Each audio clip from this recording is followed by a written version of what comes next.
everyone. I'm wishing everybody a beautiful week. I'm a little behind on getting this video posted, but there has been a common theme recently, especially about a week ago, and I really thought, this is something I should do a video on because I think it is something that a lot of us deal with. What I am talking about is individuals around you and not letting those who are unhealthy in areas of their life make you unhealthy. Not allowing those individuals who are unhealthy to cause you distress, disability, and dysfunction in your own life.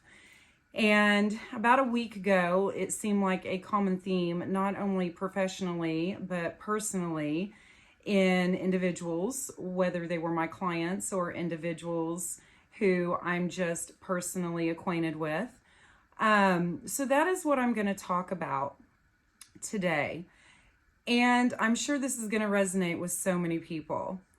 So what I find is that individuals get very upset and unhappy and start dealing with sadness, dealing with overwhelming sadness, overwhelming anger, when they are trying to get others around them to see things, from their point of view.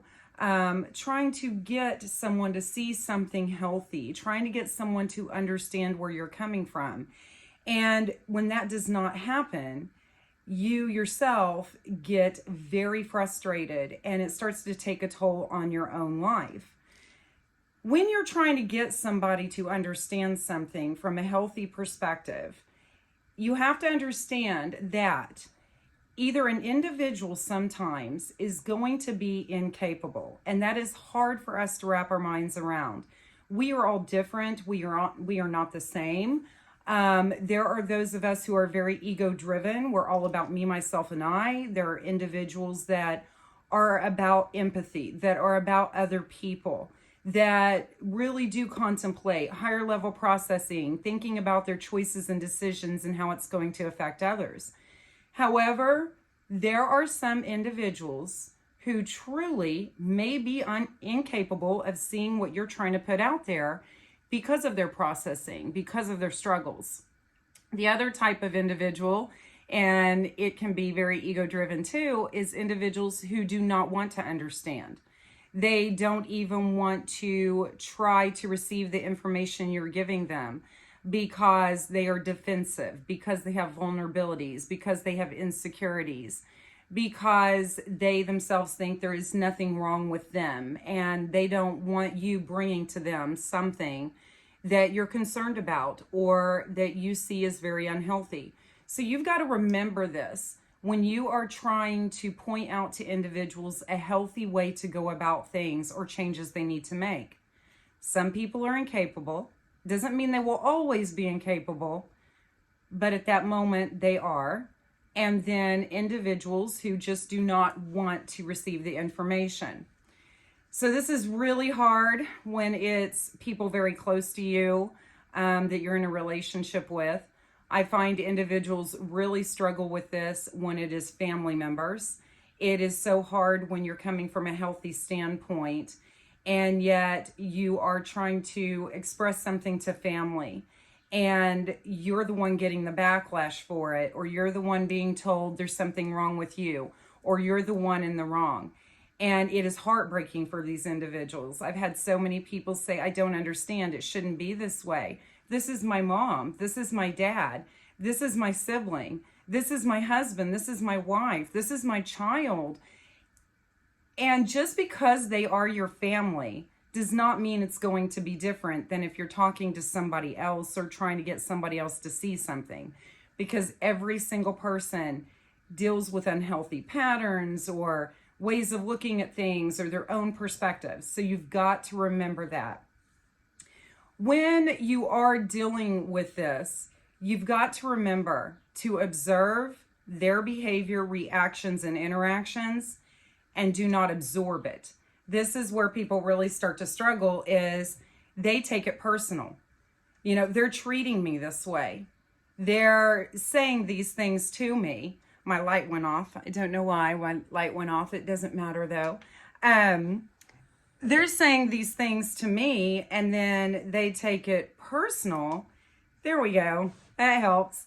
And it is really debilitating for that person because you yourself start to feel like you're less worthy, less loved, less valuable. That is not true. It is never personal. When people react in a way that makes you go, oh, immediately pay attention to that feeling, because in that moment, you've got to remember they are revealing a part of themselves through their actions, reactions, behaviors that is truly about them. It's not about you. So that's another part of that. What I tell people, and it is something I came up with a couple years back, is if you are a person who is a person of empathy, love, light, and you're trying to get someone to understand something, you have to remember you're a lighthouse. You shine that light to people to try to get them to see, to try to help them make healthy choices, decisions, but yet you're the lighthouse. They're not the lighthouse.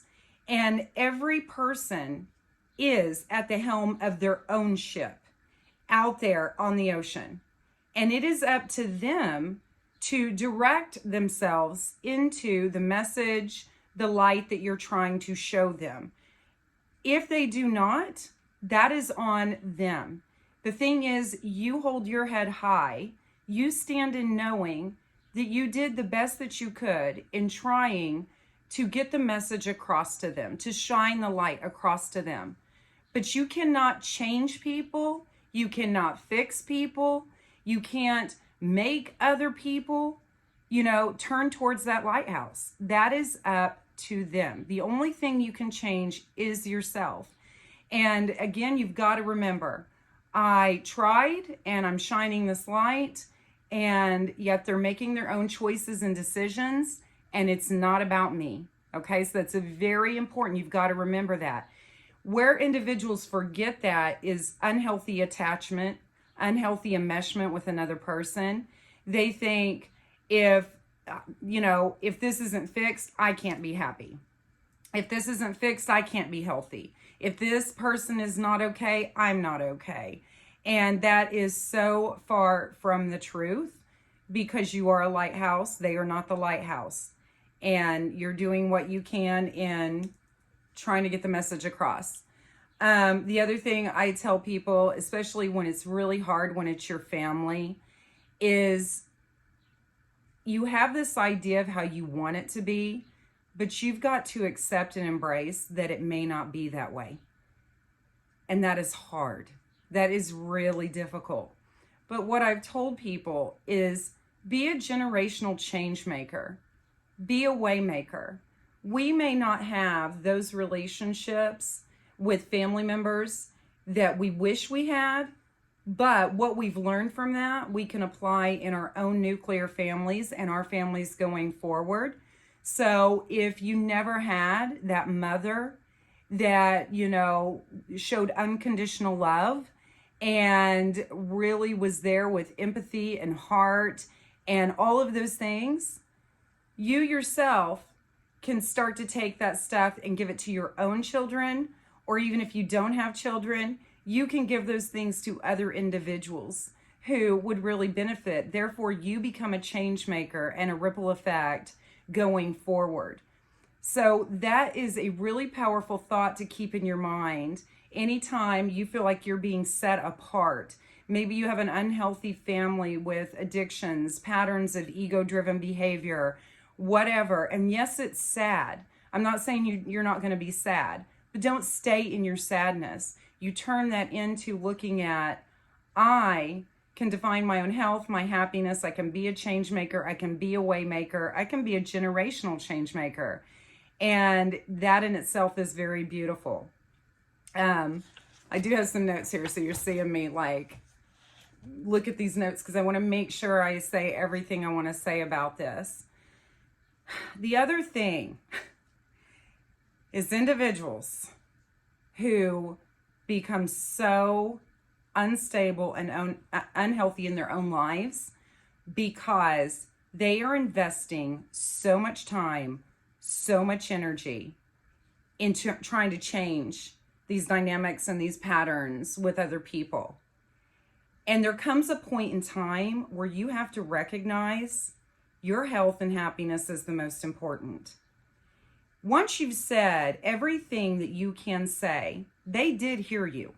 It is in their mind, because people hear us, even if they don't, receive it, immerse themselves in it, and start to make changes. They heard what we said. And when you've said it so many times, you've got to recognize at that point, you are giving away your energy and investing, and it's causing you to be on fumes. And you're holding on to this idea that this is going to change. If I say this the right way, if I try it this way, if I do it this way. And yet it is completely okay to know you've said everything you need to say. Take back that energy and investment and start to utilize it for yourself and others around you. That's where it comes to self-care, self-love. I call it love with boundaries. I'm not telling you to disown somebody. I'm not telling you to completely cut off all communication. You still be who you are. You love that person from your heart with boundaries. So it is okay for you to be assertive. It's okay for you to stand up for yourself. It's okay for you to say that's inappropriate.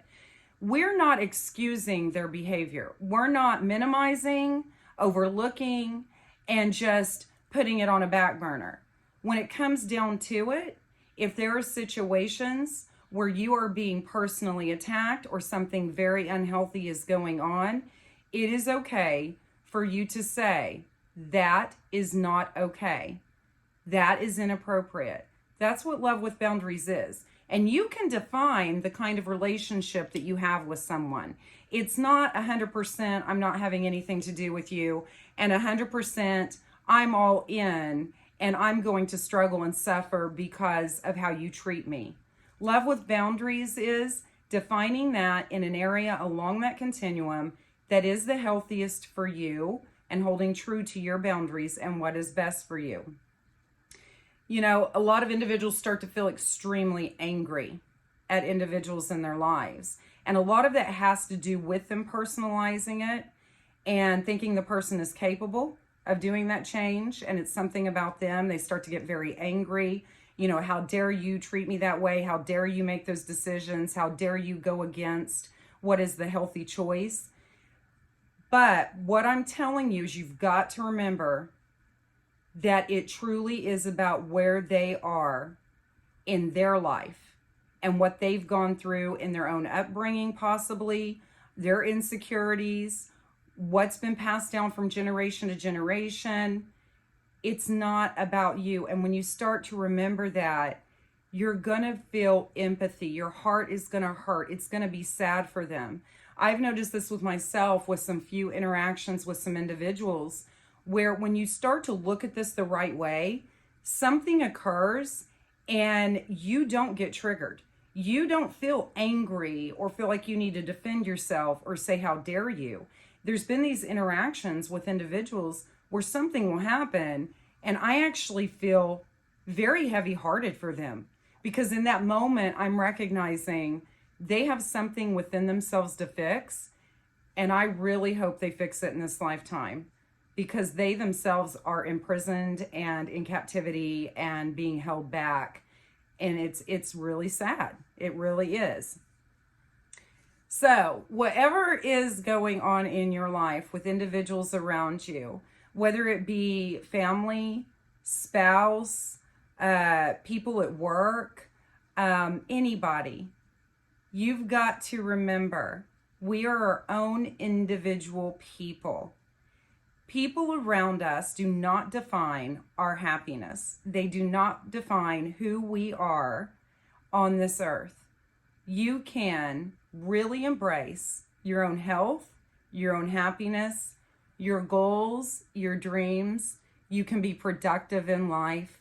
You can remain grounded in who you are and not be knocked about by other individuals who are not in a healthy place. So I really wanted to share this today. And if you have any questions at all, feel free to email me at dearstacia@gmail.com. And I will answer questions if there's more you're wondering about this. It is so true, though, that so many people allow other people's unhealthy to cause them to feel unhealthy. And you cannot get unhealthy people to see healthy things if they're unwilling and they're not ready. You also cannot rationalize with someone who's being irrational. And when you start to recognize that, and you've tried, you take back your investment, your energy. You utilize it for self-love, self-care, and you take care of yourself. And you remember it's not about you, it's about them. And you can't change it. All right? I will talk to you guys soon. And again, if you have any questions, just email me at dearstacia@gmail.com. Bye, guys. Have a great week.